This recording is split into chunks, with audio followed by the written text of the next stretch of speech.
Hello students, in the last class we had learned about R.K. Narayan and his contributions to the field of literature. We had also learned about an imaginary town named Malgudi. We also learned about his important works. Then we were also introduced to the major characters of the novel. Then we also discussed the major theme of the novel, the financial expert. Last ಕ್ಲಾಸಲ್ಲಿ ನಾವು R K Narayan ಅವರು ಬರೆದಿರುವ the financial expert ನಾವೆಲ್ ಬಗ್ಗೆ ನಾವು ತಿಳ್ಕೊಂಡಿದ್ದೇವೆ. ಮತ್ತು ಒಂದು imaginary town named Malgudi ಅದು ಎಲ್ಲಿದೆ ಮತ್ತು ಅದು ಹೇಗಿದೆ ಅನ್ನೋದ್ರ ಬಗ್ಗೆ ನಾವು ಲಾಸ್ಟ್ ಕ್ಲಾಸಲ್ಲಿ ತಿಳ್ಕೊಂಡಿದ್ದೇವೆ.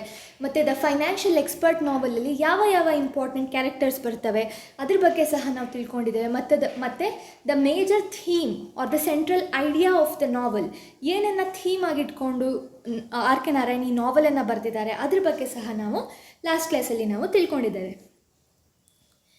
Let's start reading the novel from this class. From time immemorial, people seem to have been calling him Margaya. No one knew except his father and mother, who were only dimly recollected by few cronies in his ancestral village, that he had been named after the enchanting god Krishna. So the novel begins with the introduction or the description of the protagonist, Margayya of the novel. So novel ಹೇಗೆ start ಆಗುತ್ತೆ, R K Narayan ಏನು ಮಾಡ್ತಾರೆ, Margayya the hero, the protagonist of the novel, ಅವರ ಬಗ್ಗೆ description ಕೊಡ್ತಾ ನಾವೆಲನ್ನು R K Narayan start ಮಾಡ್ತಾರೆ. So ಯಾರಿಗೂ ಆ ಊರಿನ ಜನರು, ಯಾವ ಊರು, ಮಾಲ್ಗುಡಿಯ ಊರಿನ ಜನರಿಗೆ ಮಾರ್ಗಯ್ಯದು ರಿಯಲ್ ನೇಮ್ ಗೊತ್ತಿರೋದಿಲ್ಲ. ಬಟ್ ತುಂಬ ಕಮ್ಮಿ ಜನಕ್ಕೆ ಮಾತ್ರ ಮಾರ್ಗಯ್ಯದು ರಿಯಲ್ ನೇಮ್ ಗೊತ್ತಿರುತ್ತೆ. That his parents named him after the Lord Krishna. So Lord Krishna ಅಂತ ಕೃಷ್ಣ ದೇವರ ಮೇಲೆ ಅವ್ರ ತಂದೆ ಮತ್ತು ತಾಯಿ ಏನು ಮಾಡಿರ್ತಾರೆ, ಮಾರ್ಗಯ್ಯದು ನಾಮಕರಣ ಮಾಡಿರ್ತಾರೆ.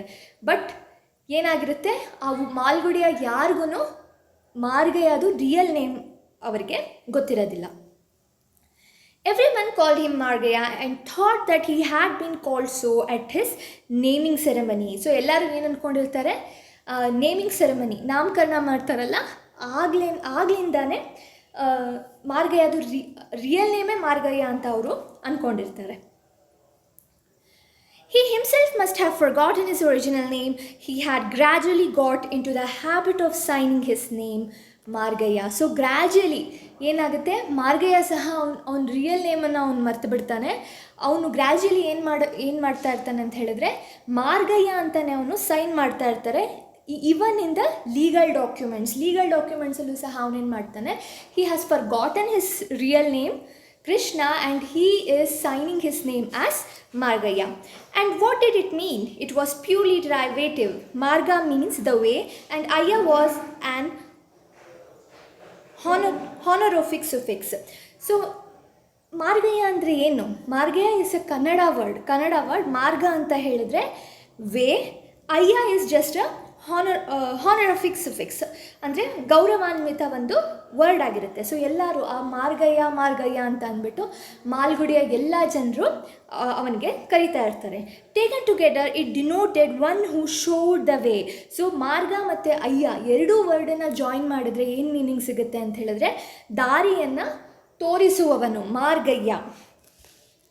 ಹಿ showed the way out to those in financial trouble. ಯಾರಿಗೆ ಇವನು ದಾರಿಯನ್ನು ತೋರಿಸ್ತಿರ್ತಾನೆ, ಯಾರ್ಯಾರಿಗೆ ಈ ಫೈನಾನ್ಷಿಯಲ್ ರಿಲೇಟೆಡ್ ಪ್ರಾಬ್ಲಮ್ಸ್ ಇರುತ್ತೆ, ಕ್ವೈರೀಸ್ ಇರುತ್ತೆ, ಅಥವಾ ಅವ್ರಿಗೆ ಯಾರಿಗೆ ಗೊತ್ತಾಗೋದಿಲ್ಲ ಹೇಗೆ ಮನಿಯನ್ನು ಇನ್ವೆಸ್ಟ್ ಮಾಡೋದು, ಹೇಗೆ ಬ್ಯಾಂಕಿಂದ ಲೋನನ್ನು ತಗೊಳ್ಳೋದು, ಅಂಥ ಜನರಿಗೆ, ಅಂಥ ಇನ್ನೋಸೆಂಟ್ ಪೀಪಲ್ ಆಫ್ ಮಾಲ್ಗುಡಿಯ ಜನರಿಗೆ ಇವನೇನು ಮಾಡ್ತಿರ್ತಾನೆ, ದಾರಿಯನ್ನು ಇವನು ತೋರಿಸ್ತಾ ಇರ್ತಾನೆ. And in all those villages that lay within 100-mile radius of Malgudi, was there anyone who could honestly declare that he was not in financial difficulties? So ಇಲ್ಲಿ ನಾರಾಯಣ್ ಹೇಳ್ತಿದ್ದಾರೆ, ಆಗಿನ ಒಂದು ಟೈಮ್, ನಮಗೆ ಇನ್ನೂ ಇಂಡಿಪೆಂಡೆನ್ಸ್ ಸಿಕ್ಕಿರೋದಿಲ್ಲ. ಸೊ ಬ್ರಿಟಿಷರ್ಸು ಸಹ ಆಗ ಇರ್ತಾರೆ. So ಆಗಿನ ಒಂದು ವಿಲೇಜ್ ಅಥವಾ ಹಳ್ಳಿನಲ್ಲಿ ಹೇಗೆ ಇರ್ತಾರೆ ಅಂತ ಹೇಳಿದ್ರೆ, ಜನರು ತುಂಬ ಇನ್ನೋಸೆಂಟ್ ಆಗಿರ್ತಾರೆ. ಮತ್ತು ಅವರಿಗೆ ಬ್ರಿಟಿಷ್ ಗೌರ್ಮೆಂಟ್ಗೆ ಅವರು ಹೆವಿ ಟ್ಯಾಕ್ಸಸನ್ನು ಕಟ್ಟಬೇಕಾಗಿರುತ್ತೆ. ಸೊ ಅವ್ರಿಗೆ ಆಬ್ವಿಯಸ್ಲಿ ಫೈನಾನ್ಷಿಯಲ್ ಡಿಫಿಕಲ್ಟೀಸ್ ಅಂತೂ ಅವ್ರಿಗೆ ಇದ್ದೇ ಇರುತ್ತೆ ಅಂತ ಇಲ್ಲಿ ನಾರಾಯಣ್ ಹೇಳ್ತಿದ್ದಾರೆ. The emergence of Margaya was an unexpected and incalculable offshoot of a cooperator's zeal. This statement will be better understood if we watch him in his sitting a little more closely. So ಈ ಒಂದು ಸಿಚುಯೇಷನನ್ನು ಮಾರ್ಗಯ್ಯ ಅಂತ ಒಬ್ಬ ವ್ಯಕ್ತಿ ಏನು ಮಾಡ್ತಾನೆ, ಅವನು use ಮಾಡ್ಕೋತಾನೆ ಮತ್ತು ಅವನೇನು ಮಾಡ್ತಾನೆ, ಜನರಿಗೆ ಫೈನಾನ್ಷಿಯಲ್ ಅಡ್ವೈಸನ್ನು ಕೊಟ್ಕೊಂಡು ಅವನೇನು ಮಾಡ್ತಾನೆ, ಆ ಒಂದು ಫುಲ್ ಮಾಲ್ಗುಡಿಯಲ್ಲೇ ಅವನೊಬ್ಬ ಇಂಪಾರ್ಟೆಂಟ್ ಆರ್ ಪಾಪ್ಯುಲರ್ ಪರ್ಸನ್ ಆಗಿ ಅವನು ರೆಕಗ್ನೈಸ್ಡ್ ಆಗ್ತಾನೆ. One of the proudest buildings in Malgudi was the Central Cooperative Land Mortgage Bank, which was built in the year 1914 and named after a famous register of cooperative society, Sir, who had been knighted for his devotion to cooperation after he had in fact lost his voice explaining cooperative principles to the peasants in the village and at one end and to the officials in charge of the files at the secretariat end. Next Narayan ಏನು ಹೇಳ್ತಾ ಇದ್ದಾರೆ ಇಲ್ಲಿ, ಮಾಲ್ಗುಡಿಯಲ್ಲಿ ಒಂದು famous ಅಥವಾ proudest building ಇರುತ್ತೆ. ಆ building ಹೆಸರೇನು ಅಂತ ಹೇಳಿದ್ರೆ ಸೆಂಟ್ರಲ್ ಕೋಆಪರೇಟಿವ್ ಲ್ಯಾಂಡ್ mortgage ಅಂತ ಹೇಳಿದ್ರೆ it is a bank or a building or a society which lends money at interest in exchange for taking title of debator's property. So mortgage company ಅಥವಾ mortgage bank ಅಂತ ಹೇಳಿದ್ರೆ ಏನಂತ ಹೇಳಿದ್ರೆ ಇದು ಜನರಿಗೆ ಸಾಲ ಕೊಡುತ್ತೆ. ಯಾವುದ್ರ ಮೇಲೆ, ಪ್ರಾಪರ್ಟಿ ಮೇಲೆ ಆಗಿರಬಹುದು ಅಥವಾ ಗೋಲ್ಡ್ ಮೇಲೆ ಆಗಿರಬಹುದು, ಜಾಸ್ತಿ ಇಂಟ್ರೆಸ್ಟ್ಗೆ ಒಂದು ಸಾಲ ಕೊಡುವ ಒಂದು ಸೊಸೈಟಿ ಅಥವಾ ಬ್ಯಾಂಕ್ ಇದು ಆಗಿರುತ್ತೆ. ಸೊ ಇದು ಯಾವಾಗ ಬಿಲ್ಟ್ ಆಗಿರುತ್ತೆ, ಇನ್ ದ ಇಯರ್ 1914 ಈ ಒಂದು ಟೈಮಲ್ಲಿ ಇದು ಬಿಲ್ಟ್ ಆಗಿರುತ್ತೆ. And named after famous register of cooperative society. So ಒಬ್ಬ ಬ್ರಿಟಿಷ್ ಆಫೀಸರ್ ಇಲ್ಲಿ ಅಪಾಯಿಂಟ್ ಆಗಿರ್ತಾನೆ. ಸೊ ಅವನೇನು ಮಾಡ್ತಾನೆ, ಈ ಒಂದು ಬ್ಯಾಂಕನ್ನು ಎಸ್ಟಾಬ್ಲಿಷ್ ಅವನು ಮಾಡ್ತಾನೆ. Then here Narayan is mocking at him by saying that he has actually lost his voice explaining the principles, rules and regulations to the peasants. So ಇಲ್ಲಿ ಒಂದು ಕಾಮಿಕ್ ವೇಯಲ್ಲಿ ಇಲ್ಲಿ ಆರ್ ಕೆ ನಾರಾಯಣ್ ಹೇಳ್ತಾ ಇದ್ದಾರೆ, ಅವನು ಈ ಒಂದು ಬ್ಯಾಂಕಿನ ರೂಲ್ಸ್ ರೆಗ್ಯುಲೇಷನ್ಸ್ ಪ್ರಿನ್ಸಿಪಲ್ಸನ್ನು ಎಕ್ಸ್ಪ್ಲೇನ್ ಮಾಡ್ತಾ ಅವನೇನು ಮಾಡ್ತಾನೆ, ಅವನ ವಾಯ್ಸನ್ನೇ ಸಹ ಅವನು ಕಳ್ಕೊತಾನೆ. ಅವನು ಯಾರ್ಯಾರಿಗೆ ಎಕ್ಸ್ಪ್ಲೇನ್ ಮಾಡ್ತಾನೆ ಅಂತ ಹೇಳಿದ್ರೆ ಆ ಊರಿನ ಜನರು, ಫಾರ್ಮರ್ಸ್ಗೆ ಅವನು ಎಕ್ಸ್ಪ್ಲೇನ್ ಮಾಡ್ತಾನೆ. ಎಷ್ಟೇ ಎಕ್ಸ್ಪ್ಲೇನ್ ಮಾಡಿದ್ರು ಪಾಪ ಆ ಜನರಿಗೆ ರೂಲ್ಸ್ ಅಥವಾ ರೆಗ್ಯುಲೇಷನ್ಸ್ ಅಥವಾ ಪ್ರಿನ್ಸಿಪಲ್ಸ್ ಗೊತ್ತಾಗೋದಿಲ್ಲ. ಮತ್ತು ಅವನು ಒಂದು ಕಡೆ ಅವರಿಗೆ ಎಕ್ಸ್ಪ್ಲೇನ್ ಮಾಡ್ತಿರ್ತಾನೆ, ಇನ್ನೊಂದು ಬ್ಯಾಂಕಲ್ಲಿ ಕ್ಲರ್ಕ್ಸ್ ಮತ್ತು ಬೇರೆ ವರ್ಕಿಂಗ್ ಫ್ಯಾಕಲ್ಟಿಗೆ ಎಕ್ಸ್ಪ್ಲೇನ್ ಮಾಡ್ತಾನೆ. ಅವನು ಎಷ್ಟೇ ಎಕ್ಸ್ಪ್ಲೇನ್ ಮಾಡಿದ್ರು ಆ ಜನರಿಗೆ ಅರ್ಥನೇ ಆಗೋದಿಲ್ಲ. ಸೊ ಇದೇ ರೀತಿ ಎಕ್ಸ್ಪ್ಲೇನ್ ಮಾಡ್ತಾ ಏನಾಗುತ್ತೆ, ಒನ್ ಡೇ ಅವನ ವಾಯ್ಸನ್ನೇ ಕಳ್ಕೊಬಿಡ್ತಾನೆ. ಸೊ ಅವನಿಗೆ ವಾಯ್ಸೇ ಬರೋದಿಲ್ಲ. It was said that he died while serving on a rural indebtedness subcommittee. After his death, it was discovered that he had left all his savings for the construction of the bank. So ನಮಗೇನು ಗೊತ್ತಾಗುತ್ತೆ ಅಂತ ಹೇಳಿದ್ರೆ, ಅವನು ಈ ಪ್ರಿನ್ಸಿಪಲ್ಸನ್ನ explain ಮಾಡ್ತಾ ಅವನು ವಾಯ್ಸನ್ನು ಕಳ್ಕೊಬಿಡ್ತಾನೆ. ಮತ್ತು ಅವನು ಸತ್ತಾದ್ಮೇಲೆ ಏನು ಗೊತ್ತಾಗುತ್ತೆ ಅಂತ ಹೇಳಿದ್ರೆ, ಅವ್ನು ಸೇವಿಂಗ್ಸ್ ಮಾಡಿರ್ತಾನಲ್ಲ ಅದನ್ನೆಲ್ಲ ಅವನೇನು ಒಂದು ವಿಲ್ ಬರೆದಿಟ್ಟಿರ್ತಾನೆ. ಅದರಲ್ಲಿ ಏನು ಹೇಳ್ತಾನೆ ಅಂತ ಹೇಳಿದ್ರೆ, ನಂದು ಎಲ್ಲ ಸೇವಿಂಗ್ಸನ್ನು ಯೂಸ್ ಮಾಡಿ ಮಾಲ್ಗುಡಿಯಲ್ಲಿ ಒಂದು ಬ್ಯಾಂಕನ್ನು ಕಟ್ಟಿ ಅಂತ ಅಂದ್ಬಿಟ್ಟು ಅವನು ಡಿಕ್ಲೇರ್ ಮಾಡಿರ್ತಾನೆ. ಒಂದು ವಿಲ್ಲನ್ನು ಬರೆದು ಅವನು ಇಟ್ಟಿರ್ತಾನೆ. He now watch it from within a teak frame suspended on the central landing all the comings and goings and he was set to be responsible for occasional poltergeist phenomena, the rattling of paperweights, flying ledgers, and sounds like the brisk opening of follies, the banging of fists on the table, and so on. So ಈಗ ಅವನು ಬ್ಯಾಂಕಲ್ಲಿ ಅವನಿಗೆ ಹೇಗೆ recognise ಮಾಡ್ತಾರೆ, ಹೇಗೆ ನೆನಪಿಸ್ಕೋತಾರೆ ಅಂತ ಹೇಳಿದ್ರೆ, ಒಂದು ಚೆನ್ನಾಗಿರೋ ಒಂದು ಟೀಕ್ ವುಡ್ಡಿಂದ ಒಂದು ಫ್ರೇಮನ್ನು ಮಾಡಿರ್ತಾರೆ. ಆ ಫ್ರೇಮಲ್ಲಿ ಅವನ ಪಿಕ್ಚರ್ ಹಾಕಿ ಅವನಿಗೆ ರೆಸ್ಪೆಕ್ಟನ್ನು ಕೊಟ್ಟಿರ್ತಾರೆ. ಬಟ್ ಆದರೂ ಇಲ್ಲಿ ನಾರಾಯಣ್ ಏನು ಹೇಳ್ತಿದ್ದಾರೆ ಅಂತ ಹೇಳಿದ್ರೆ, ಆ ಥರ ಹಾಕಾದ್ಮೇಲೆ ಬ್ಯಾಂಕನ್ನು ಕನ್ಸ್ಟ್ರಕ್ಷನ್ ಮಾಡಿ ಆ ವ್ಯಕ್ತಿಯ ಫೋಟೋ ಹಾಕಾದ್ಮೇಲೆ ಏನಾಗುತ್ತೆ, ರಾತ್ರಿ ಹೊತ್ತು ಅಲ್ಲಿ ಸೂಪರ್ ನ್ಯಾಚುರಲ್ ಆ್ಯಕ್ಟಿವಿಟೀಸಲ್ಲಿ ಸ್ಟಾರ್ಟ್ ಆಗುತ್ತೆ. ಹೇಗೆ ಅಂತ ಹೇಳಿದ್ರೆ, like you must have seen in any movies or any serials. Like ಅಲ್ಲಿ ಒಬ್ಬ ವಾಚ್ಮ್ಯಾನ್ ಇರ್ತಾನೆ ಹೊರಗಡೆ, ಬಟ್ ಬ್ಯಾಂಕ್ ಒಳಗಡೆ ಏನಾಗುತ್ತೆ, ಸೌಂಡ್ಸ್ ಆಗುತ್ತೆ. ಚೇರನ್ನು ಎಳೆಯೋದು, ಫೈಲ್ಸನ್ನು ಟಕ್ ಟಕ್ ಟಕ್ ಅಂತ ಓಪನ್ ಮಾಡೋದು, ದೆನ್ ವಾಕ್ ಮಾಡೋ ಬೂಟ್ಸ್ ಸೌಂಡ್ ಬರೋದು, ಅಥವಾ ಟೇಬಲನ್ನು ಪುಷ್ ಮಾಡೋದು. ಸೊ ಈ ರೀತಿ ಒಂದು ಸೌಂಡ್ಸ್ ಬರ್ತಿರುತ್ತೆ. ಸೊ ಊರಿನ ಜನ, ಮಾಲ್ಗುಡಿಯ ಜನ ಏನು ಅನ್ಕೋತಾರೆ, ಸೊ ಅವ್ನು ಸತ್ತಾಗಿದ್ರೂ ಸಹ ಆ ಭೂತ ಏನಿದೆ ಆ ಕೋಆಪರೇಟಿವ್ ಬ್ಯಾಂಕಲ್ಲಿ ಅದು ಇದೆ. ಇದಕ್ಕೆ ಎವಿಡೆನ್ಸ್ ಯಾರು ಅಂತ ಹೇಳಿದ್ರೆ, evidenced by successive night watchman. So night watchman ಪಾಪ ಹೊರಗಡೆ ಇರ್ತಾನೆ, ಬ್ಯಾಂಕ್ ಒಳಗಡೆ ಫೈಲ್ಸ್ ಓಪನ್ ಆಗೋದು, ವಾಕ್ ಮಾಡೋದು, ಟೇಬಲ್ಸನ್ನು ಎಳೆಯೋದು, ಫೈಲ್ಸನ್ನು ಪೇಪರ್ಸ್ ಸೌಂಡ್ ಬರೋದು. ಸೊ ಇದನ್ನೆಲ್ಲ ಯಾರು ಕೇಳ್ತಿರ್ತಾನೆ, ವಾಚ್ಮ್ಯಾನ್ ಕೇಳ್ತಾನೆ. ಮತ್ತು ಅವನು ಊರಿನ ಜನಗೂ ಹೇಳ್ತಾನೆ ದಟ್ ಈ ರಾತ್ರಿ ಹೊತ್ತು ಜನರೆಲ್ಲ ಹೋಗಾದ್ಮೇಲೆ ಬ್ಯಾಂಕ್ ಒಳಗಡೆ ಏನಾಗ್ತಾ ಇದೆ, ಈ ರೀತಿ ಸೌಂಡ್ಸ್ ಬರ್ತಾ ಇದೆ ಅಂತ ಅಂದ್ಬಿಟ್ಟು ವಾಚ್ಮ್ಯಾನ್ ಹೇಳ್ತಾನೆ. This could be easily understood for the ghost of the register had many reasons to feel sad and frustrated. So ಇದರಿಂದ ನಮಗೇನು ಗೊತ್ತಾಗುತ್ತೆ ಅಂತ ಹೇಳಿದ್ರೆ, ಆ ವ್ಯಕ್ತಿ ಫಸ್ಟ್ ಆಫ್ ಆಲ್ ಅವ್ನ ವಾಯ್ಸನ್ನು ಕಳ್ಕೊತಾನೆ. ಅವನ ರೂಲ್ಸ್ ಪ್ರಿನ್ಸಿಪಲ್ಸನ್ನು ಎಕ್ಸ್ಪ್ಲೇನ್ ಮಾಡ್ತಾ ಮಾಡ್ತಾ ಮಾಡ್ತಾ ಒಂದಿನ ಅವ್ನ ವಾಯ್ಸೇ ಹೊರಟೋಗ್ಬಿಡುತ್ತೆ. ಬಟ್ ಈಗ ಸತ್ತಾದ ಮೇಲೂ ಅವನಿಗೆ ಒಂದು ಮೋಕ್ಷ ಸಿಕ್ಕಿರೋದಿಲ್ಲ. ಯಾಕೆ ಅಂತ ಅಂದ್ಬಿಟ್ಟು ಇಲ್ಲಿ ನಾರಾಯಣ್ ಹೇಳ್ತಿದ್ದಾರೆ. All the principles of the cooperation for which he had sacrificed his life were dissolving under his eyes. ಯಾಕೆ ಅಂತ ಹೇಳಿದ್ರೆ, ಅವ್ನ ಕಣ್ಣು ಮುಂದೆ ಆ ಗೋಸ್ಟ್ ಇರುತ್ತಲ್ಲ, ಆ ಗೋಸ್ಟ್ ಕಣ್ಣು ಮುಂದೆ ಅವ್ನು ಎಷ್ಟು ಕಷ್ಟಪಟ್ಟು ಈ ಒಂದು ಬ್ಯಾಂಕನ್ನು ಸ್ಟಾರ್ಟ್ ಮಾಡಿರ್ತಾನೆ. ಬಟ್ ಸ್ಟಾರ್ಟ್ ಮಾಡಿದರೂ ಸಹ ಏನಾಗ್ತಾ ಇದೆ, ಚೆನ್ನಾಗಿ ಬ್ಯಾಂಕ್ ಫಂಕ್ಷನ್ ಮಾಡ್ತಾ ಇರೋದಿಲ್ಲ. ಅದಕ್ಕೆ ಮೇನ್ ರೀಸನ್ ಯಾರು ಅಂತ ಹೇಳಿದ್ರೆ, it is the hero of the novel, Margayya.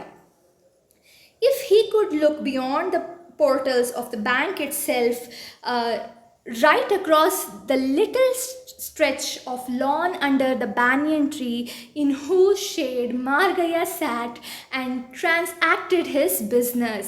So ಯಾಕೆ ಆ ವ್ಯಕ್ತಿಗೆ ಸತ್ತಾದ್ಮೇಲೂ ಅವನಿಗೆ ಮೋಕ್ಷ ಸಿಕ್ಕಿಲ್ಲ ಅಂತ ಹೇಳಿದ್ರೆ, it is because of Margayya. ಅಂದರೆ ಅವನು ಅಷ್ಟು ಕಷ್ಟಪಟ್ಟು ಅವ್ನು ಸೇವಿಂಗ್ಸ್ ಎಲ್ಲ ಕೊಡ್ತಾನೆ. ಈ ಒಂದು ಬ್ಯಾಂಕನ್ನು ನನ್ನ ಹೆಸರಲ್ಲಿ ಬ್ಯಾಂಕನ್ನು ಕನ್ಸ್ಟ್ರಕ್ಟ್ ಮಾಡಿ ಅಂತ ಕೊಡ್ತಾನೆ. ಬಟ್ ಎಲ್ಲ ಒಂದು ಡ್ರೀಮ್ಸ್ ಅವ್ರ ಆಸ್ಪಿರೇಷನ್ಸ್ಗೆ ಯಾರು ನೀರನ್ನು ಹಾಕ್ತಾನೆ ಅಂತ ಹೇಳಿದ್ರೆ, ಇಟ್ ಈಸ್ ಮಾರ್ಗಯ್ಯ. ಯಾಕೆ ಅಂತ ಹೇಳಿದ್ರೆ, ಬ್ಯಾಂಕ್ ಮುಂದಗಡೆ ಒಂದು ದೊಡ್ಡ ಬ್ಯಾನಿಯನ್ ಟ್ರೀ ಇರುತ್ತೆ. ಆ ಬ್ಯಾನಿಯನ್ ಟ್ರೀ ಕೆಳಗಡೆ ಯಾರು ಕೂತ್ಕೋತಾರೆ, ಮಾರ್ಗಯ್ಯ ಕೂತ್ಕೊಂಡು ಏನು ಮಾಡ್ತಾ ಇರ್ತಾನೆ, ಅವನು ಈ ಬ್ಯಾಂಕಲ್ಲಿ ಮಾಡೋ ಬಿಸ್ನೆಸ್ಸೇ ಅವನೇನು ಮಾಡ್ತಿರ್ತಾನೆ, ಬ್ಯಾಂಕಿನ ಹೊರಗಡೆ ಕೂತ್ಕೊಂಡು ಅವನು ಮಾಡ್ತಿರ್ತಾನೆ.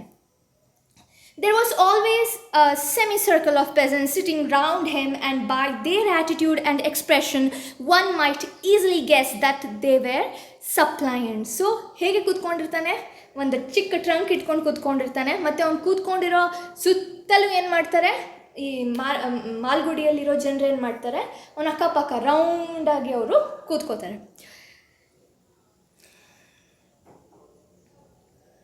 Okay. Margaya, though very much their junior, he was just 42. So ಅಲ್ಲಿ ಕೂತ್ಕೊಂಡಿರೋ ಜನರೆಲ್ಲ ಏನು ಅಂತ ಹೇಳಿದ್ರೆ, ಮಾರ್ಗಯ್ಯಗಿಂತ ಡಬಲ್ ಏಜ್ ಅವರಾಗಿರ್ತಾರೆ, ಜಾಸ್ತಿ ಏಜ್ ಅವರಾಗಿರ್ತಾರೆ. ಬಟ್ ಆದರೂ Margayya is a very smart person and he knows how to invest money. These people were coming to him to get financial advice for him. So Margayya just 42 years Margayya ಆಗಿರುತ್ತೆ. But ಆದರೂ ಅವನೇನು ಮಾಡ್ತಾನೆ, ಎಲ್ಲ ಅವನಿಗಿಂತ ಏಜಲ್ಲಿ ದೊಡ್ಡವರು ಇರೋರಿಗೂ ಸಹ ಅವನೇನು ಮಾಡ್ತಾನೆ, ಫೈನಾನ್ಷಿಯಲ್ ಅಡ್ವೈಸನ್ನು ಕೊಡ್ತಾ ಅವನೇನು ಮಾಡ್ತಾನೆ, ಆ ಬ್ಯಾಂಕ್ ಮುಂದಗಡೆನೇ ಒಂದು ದೊಡ್ಡ ಬ್ಯಾನಿಯನ್ ಟ್ರೀ ಇರುತ್ತೆ, ಅದ್ರ ಕೆಳಗಡೆ ಅವನು ಕೂತ್ಕೋತಾನೆ. He was to them a wizard who enabled them to draw unlimited loans from the cooperative bank. ಆ ಜನರ ಕಣ್ಣಲ್ಲಿ ಅವ್ನು ಮಾರ್ಗಯ್ಯ ಅಂತ ಹೇಳಿದ್ರೆ ಏನು ಅಂತ ಹೇಳಿದ್ರೆ, ಹಿ ಈಸ್ ಅ ಲೆಜೆಂಡ್, ಒಂದು ಗ್ರೇಟ್ ಪರ್ಸನ್ ಥರ ಅವರು ನೋಡ್ತಾರೆ. ಯಾಕೆ ಅಂತ ಹೇಳಿದ್ರೆ, ಅವನು ತುಂಬ ಸ್ಮಾರ್ಟಾಗಿ ಆ ಬ್ಯಾಂಕ್ ಮಾರ್ಟೇಜ್ ಕಂಪನಿ ಇರುತ್ತಲ್ಲ, ಆ ಬ್ಯಾಂಕಿಂದ ಎಷ್ಟು ಲೋನ್ಸನ್ನು ಬೇಕಿದ್ರೂ ತೆಗಿಬಹುದು, ಅದನ್ನು ಈ ಜನರಿಗೆ ಅವನು ಹೇಳ್ಕೊಡ್ತಿರ್ತಾನೆ. So in the eyes of the people of ಮಾಲ್ಗುಡಿಯ ಜನರಿಗೆ ಅವನು ಒಬ್ಬ ಮಹಾತ್ಮ, ಒಂದು ದೊಡ್ಡ ವ್ಯಕ್ತಿ ಥರ ಆ ಜನರು ಅವನಿಗೆ ನೋಡ್ತಿರ್ತಾರೆ. If the purpose of the cooperative movement was the promotion of theft and the elimination of middlemen, those two were just the objects that were defeated here under the banyan tree. Margaya didn't believe in advocating theft.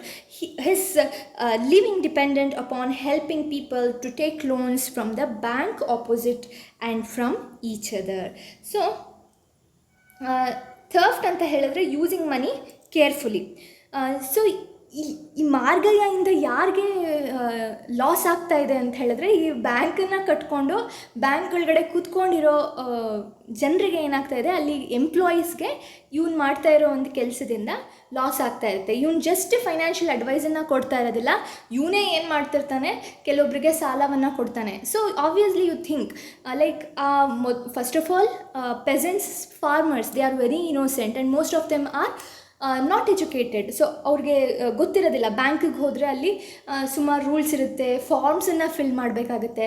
ಅದೇ ಈ ರೀತಿ ಒಬ್ಬ ಮಾರ್ಗ ಅನ್ನೋ ಒಬ್ಬ ವ್ಯಕ್ತಿ ಹತ್ರ ಹೋದರೆ ಅವ್ರೇನು ಮಾಡ್ತಾರೆ, ಒಂದು ನಂಬಿಕೆ ಮೇಲೆ ಅವರು ದುಡ್ಡನ್ನು ಕೊಡ್ತಾರೆ. ಸೊ ಈ ಮಾರ್ಗಯಿಂದ ಯಾರಿಗೆ ಜಾಸ್ತಿ ಪ್ರಾಬ್ಲಮ್ ಆಗ್ತಾ ಇರುತ್ತೆ ಅಂತ ಹೇಳಿದ್ರೆ, ಆ ಬ್ಯಾಂಕಲ್ಲಿ ಇರೋ ವರ್ಕ್ ಮಾಡ್ತಾ ಇರೋ ಮ್ಯಾನೇಜರ್ಗೆ ಆಗಿರ್ಬೋದು, ಅಥವಾ ಅಲ್ಲಿ ಎಂಪ್ಲಾಯೀಸ್ಗೆ ಪ್ರಾಬ್ಲಮ್ ಆಗಿರುತ್ತೆ. ಮತ್ತು ಅವರೆಲ್ಲರಿಗಿಂತನೂ ಜಾಸ್ತಿ ಯಾರಿಗೆ ಒಂದು ಇದು ಮೋಕ್ಷನೂ ಸಿಕ್ಕಿರೋದಿಲ್ಲ ಅಂತ ಹೇಳಿದ್ರೆ, ಆ ಪಾಪ ಆ ಭೂತ ಅದು ಸಹ ಏನು ಮಾಡ್ತಿರುತ್ತೆ, because of Margayya he is also exhibiting his frustration. ಆ ಭೂತನೂ ಸಹ ಏನು ಮಾಡ್ತಿರುತ್ತೆ, ರಾತ್ರಿ ಹೊತ್ತು ಟೇಬಲನ್ನು ಎಳೆಯೋದು ಮತ್ತು ಬೇರೆ ಬೇರೆ ರೀತಿ ಅದ್ರ ಪ್ರೆಸೆನ್ಸನ್ನು ಅದು ತೋರಿಸ್ಕೋತಾ ಇರುತ್ತೆ. ಬಟ್ ಮಾರ್ಗಯ್ಯ ಏನು ಬಿಲೀವ್ ಮಾಡಿರ್ತಾನೆ ಅಂತ ಹೇಳಿದ್ರೆ, ಅವನು ನಿಜವಾಗ್ಲೂ ನಾನು ಫೈನಾನ್ಷಿಯಲ್ ಅಡ್ವೈಸನ್ನು ನಾನು ಜನರಿಗೆ ಕೊಡಬೇಕು, ಮಾಲ್ಗುಡಿಯ ಜನರಿಗೆ ನಾನು ಕೊಡಬೇಕು ಅಂತ ಅಂದ್ಬಿಟ್ಟು ಅವನು ಬಿಲೀವ್ ಮಾಡಿರ್ತಾನೆ. So we will stop here. We will continue in the next class. Thank you.